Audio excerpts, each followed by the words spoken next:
huge slate of Xbox Game Pass games have been announced, and we got an update for cloud gaming and remote play, as well as it looks like xCloud is expanding in different countries.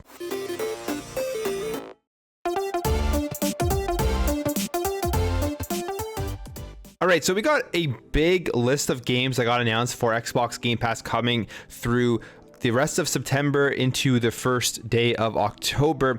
And I know what you guys are all thinking. There are no big, massive AAA games that are on here. No huge hitting names that are known to everybody, but the list of games is actually very cool. And what is the coolest thing about this all is that we are getting a lot of these games on day one. So going through the list here, the first game is Flynn, Son of Crimson, which will be available today, and it is available day one. So it is actually released today, and we're getting it on Xbox Game Pass, and it is a 2D action platformer. And I'm actually really excited for this game. I've watched some videos on it. I love action platformers. I love 2D style of games that have that throwback retro look, and this is exactly that. So I'm excited to jump in to Flynn, Son of Crimson. Next up, we have two pretty interesting, funny looking style of games. We have I Am Fish, which is a game where you're playing as a fish, and it's kind of like a physics-based game where you're in a fish tank, and I guess you're trying to escape to get to the open ocean. And then you have Skatebird, and it's exactly as it sounds. It's a skateboarding game,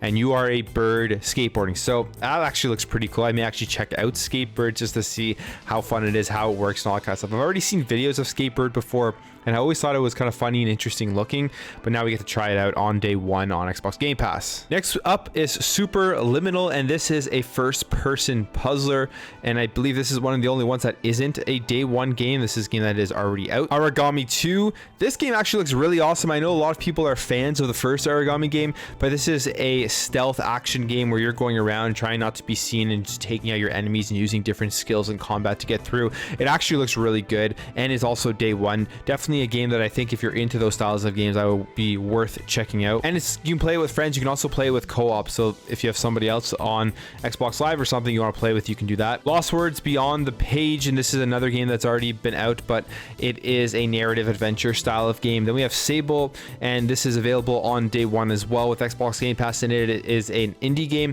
This is a game that you were able to try out after the Xbox and Bethesda E3 showcase, where they gave us a bunch of indie games to try out free with the demos, and Sable was one of those games I think that was at the top of the list of a lot of people. I tried it out. It's very, very unique. The graphic style is super cool, and definitely a game that if you're into puzzles, you're into riding a hover bike and doing all those types of things, you would definitely want to try out. Subnautica Below Zero. Subnautica is a really cool sandbox game. My wife plays it all the time. In fact, it's funny because she literally just bought Subnautica Below Zero last week, and now here we have it on Xbox Game Pass, which doesn't really matter because she loves the game. She wants to support the developer anyways. But Subnautica Below Zero, I've been watching her play it. It is really cool, just like how deep you can go into the ocean, all different type of stuff you can do. And now there is, I believe it's just like a new environment with the Below Zero. There's snow and all that kind of stuff. So if you're into those styles of games, I would definitely recommend checking out Subnautica Below Zero. This next one here, Tainted Grail Conquest. I don't know too much about it, but from the videos I've been watching, it's like a RPG style game with cards where you have to build your deck and you have fights using those cards as you go through the environment. So that definitely could be in the realm of games that people will be interested in. And it says here it is a roguelike, so you're going to be trying to get through the game, and if you die, I guess you start over with nothing. So that's interesting as well. Lemnis Gate. Now this is a very intriguing game. This is a multiplayer tactical FPS where it's not like your regular FPS where you're always just fighting against the other team and everyone is playing at the same time. It seems like this is a time looped style turn-based tactical FPS where each team has about 25 seconds to make moves to get closer to victory, whether that is getting the objective or dominating a point or capturing a flag or something like that. And that's how this game is going to go. Each team has their turn, so it'll be very interesting to see how this game plays out. They will have access to a large catalog of people through Xbox Game Pass, and I'm definitely interested in trying it out. I've watched videos on it. The graphics look pretty cool. The gameplay and the guns and all that stuff look pretty unique, so I'll probably be checking out Lemnis Gate. And it's a different style of FPS that I don't think I've ever played before, at least in a multiplayer form. Astria Ascending. This is a pretty big day one Game Pass game because it is a anticipated JRPG, and the more JRPGs that Xbox Game Pass gets, I think the better it is just for expanding the catalog of games that come onto the service, because as we know with the Xbox One, there wasn't very many JRPGs on the system, and we're getting tons now with Xbox Game Pass, which is great to see, meaning we'll probably get more in the future. Then finishing it off here with Unsighted and Phoenix Point. Unsighted, available day one, has that retro style of graphics, and it is an action adventure RPG. And then we have Phoenix Point, which is a turn-based strategy game. So that's 8 day one games that we're getting as soon as they release. And I know none of these games are huge titles, but I'm actually very interested in a bunch of these games. They look great. I love indie games, first of all. I love side-scrolling platformers, and I love those retro style looking games. Origami looks very cool. Skateboard could be a ton of fun. Lemniscate, when that comes out, I think will probably take a lot of people by surprise just to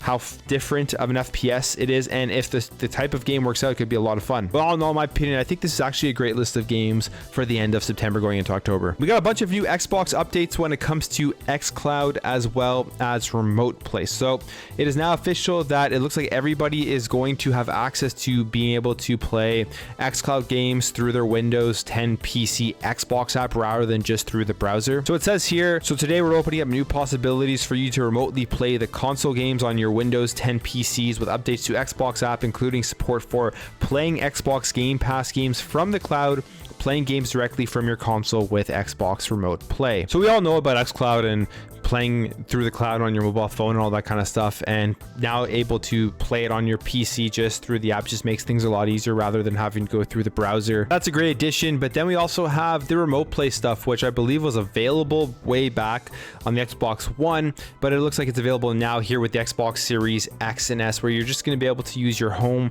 internet connection to play games on a computer, even if it doesn't have the hardware that is running off of your Xbox. So if somebody's on your main TV where your Xbox is set up, you could just remote play it over to a different device in a different room. Now, what else is cool is it looks like Xbox is bringing xCloud over to more countries. I know previously it was announced that xCloud will be coming over to, I believe, Brazil, Australia, Mexico, and Japan as an open beta for people to try out. But it looks like it is happening now, as this is a tweet from Tom Warren saying Microsoft is launching xCloud in Brazil in a general open beta in the coming weeks, no longer just a limited preview. Then you go through the comments, and people from Mexico and I believe Japan have also said that they have been receiving emails to be able to try out xCloud, which is a very cool thing to see.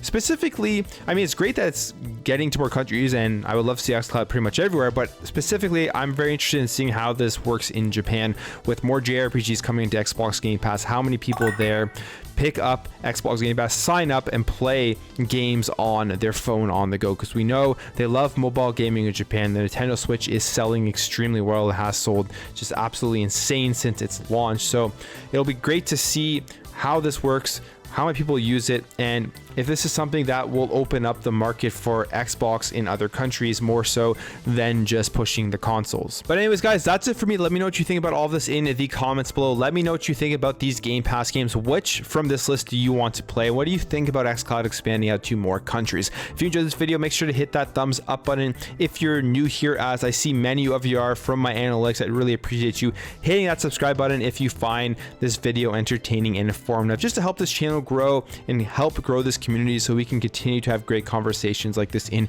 the comments below. Thank you all for watching. Thank you all for your support, and I'll catch you in the next video.